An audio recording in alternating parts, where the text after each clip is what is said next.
actions of the human being. That man himself is his own destroyer, and that he will be his own destroyer as long as he follows the ambitions of world domination, as long as he lives to conquer peoples, as long as he lives to accumulate an unreasonable wealth, where he is willing to compromise integrity for fame, where he is willing to live only for today and let tomorrow take care of itself. He should look back and see how the tomorrow of Atlantis took care of itself. The individual himself sickens and dies from his own corruptions. Nations do the same thing. But in every nation that perishes, something survives.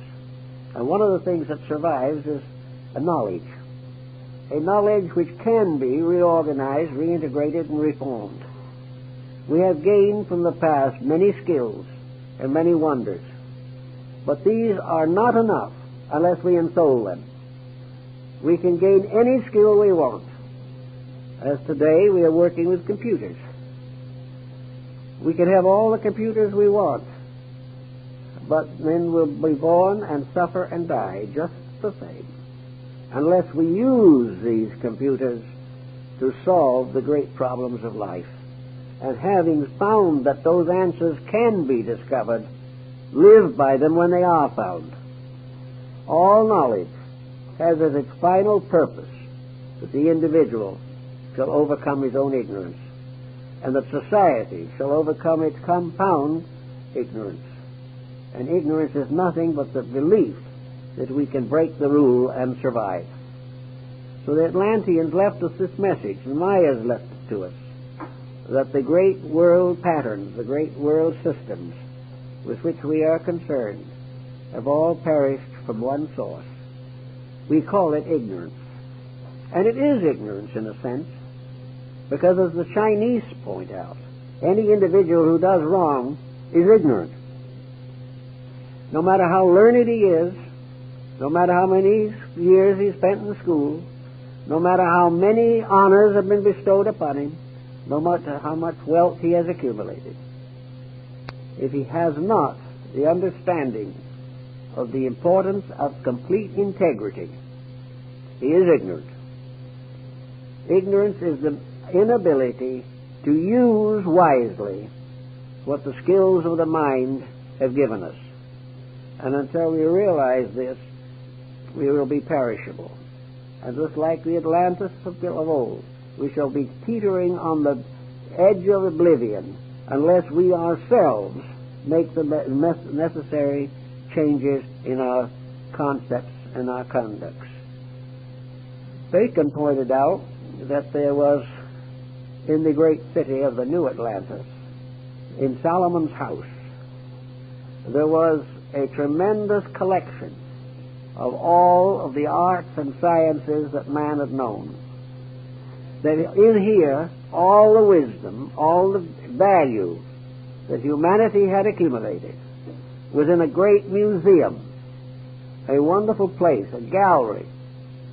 And also here were the busts and statues and portraits of the great illumines, those who had given man the great donations and gifts of wisdom. Here was made available to the individual the accumulated wisdom of the ages. Everything of astronomy, of medicine, of art, of literature, everything of science. So each one coming into the world comes into this gallery, and here he sees all that the world has done, all the achievements of the past, and then he is reminded of the simple fact: you have seen all these things. You know they have been accomplished. Therefore, your problem is to take these things and use them for the good of all that lives. Unless somebody somewhere along the line comes to this conclusion and takes this attitude towards all knowledge, the dangers of the deluge remain. The danger that we will tear down or lose a tremendous asset by abusing its use. Actually, it is the same in our personal lives.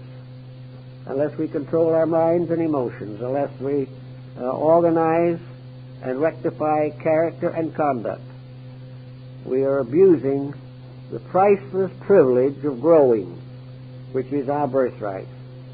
And those who have abused the birthright get into trouble. So Atlantis stands for a lost cause. Not lost because the gods merely wanted to destroy a people. Atlantis was destroyed because it was too dangerous to let it live. It meant that if it was not destroyed, evil would spread throughout the world, would afflict all peoples, would tyrannize and dominate and corrupt everything that exists. Before this can happen, so many laws are broken, so many energies are abused, that all these broken rules and these abused energies get together and destroy the source of the corruption. Just as evil creatures, bacillus, the virus, and all these things, come and destroy bodies that have been made infirm. So in the Atlantis story, we have a moral lesson of importance, in addition to a fascinating ancient fable. Thank you very much.